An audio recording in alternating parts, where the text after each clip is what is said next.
बड़ी चिंता में, बड़ी दुखी है। पर उसने विचार किया कि जिस ठाकुर जी ने मुझे इतनी बड़ी किया है वो ठाकुर जी ही मेरा जीवन संभालेगा। और उस कन्या ने अर्धरात्रि को उठ कर सबको सोते हुए माँ और पिता के चरणों में प्रणाम किया कि इस कन्या को क्षमा करना। और उठ करके अर्धरात्रि को ही वह निकल पड़ी घर से। और उसने ऐसी दौड़ लगाई, ऐसी दौड़ लगाई, दौड़ते दौड़ते दौड़ते दौड़ते वो एक वन में पहुंच गई। पर वो उसने रुकना नहीं चाहा। क्यों कि अगर मेरे पिता को पता चलेगा तो मेरे पिताजी मुझे फिर से घर ले जाएंगे, इसलिए उनकी पहुंच से इतनी दूर चली जाऊंगी कि वो मुझे ढूंढ न पाए। और उसने वृंदावन धाम का रास्ता तय कर लिया। दौड़ती दौड़ती दौड़ती दौड़ती हार गई, थक गई, मगर रुकी नहीं।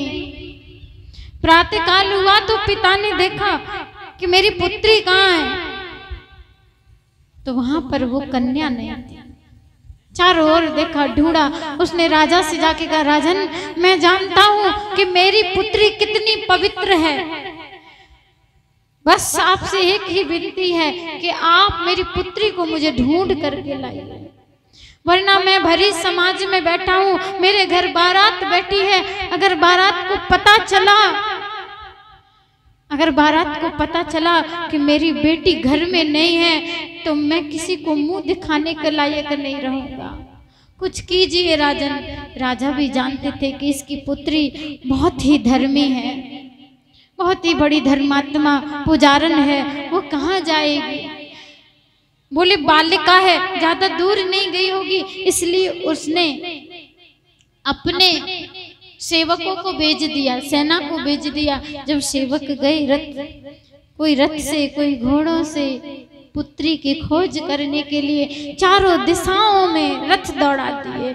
और जैसे चारों दिशाओं में रथ दौड़ने लगे तो ऐसा वर्णन आता है कि वहां मूर्छित होकर के वो बालिका गिर पड़ी। गरम गरम बालू में उसके पैर में छाले पड़ गए।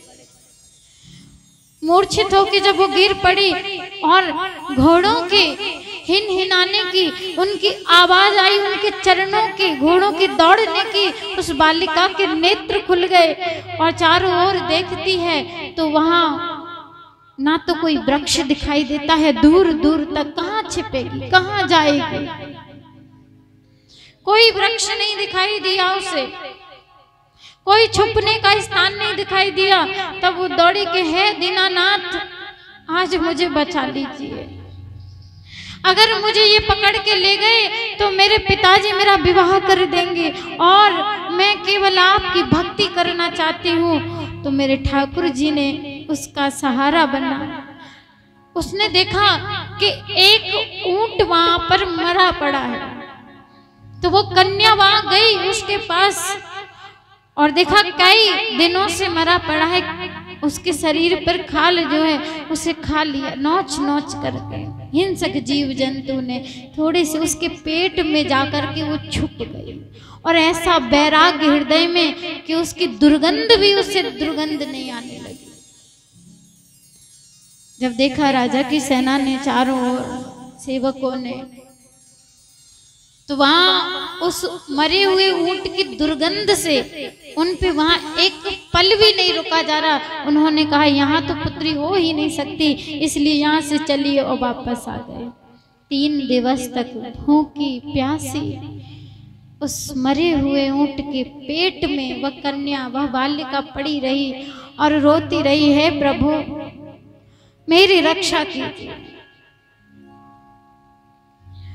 भगवान ने उसके भाव को जब देखा तो ऐसी सुगंधी कर दी कि उस मरे हुए ऊंट के पेट में रह करके भी वो सुगंध का अनुभव करने लगी।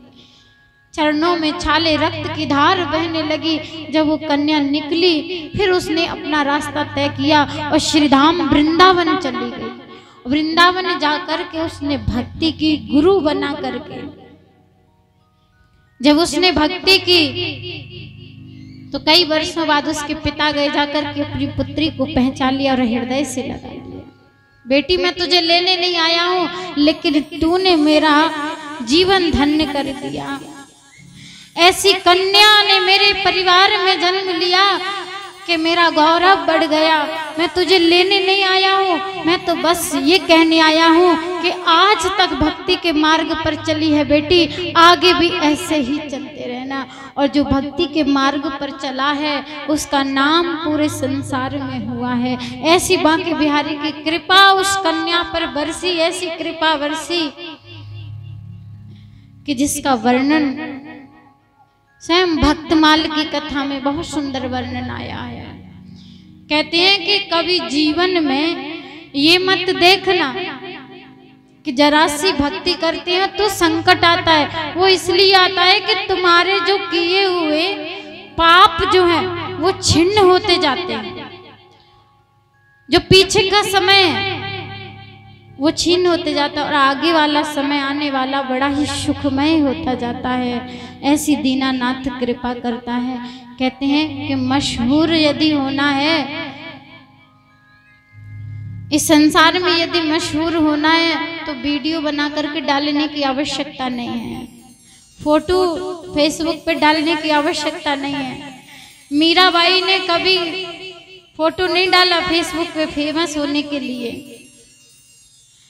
प्रहलाद जी ने, ध्रुव जी ने, अरे जो भगवान का हो गया ना उसे तो भगवान अपने आप ही कर देता है, उसे आवश्यकता नहीं है। इसलिए जीवन में जितना हो सको हरि नाम संकीर्तन करो, क्योंकि उससे बड़ा और कुछ नहीं है। हमारे जीवन में आने वाला संकट भी भगवान का नाम बार बार लेने से कट जाता है।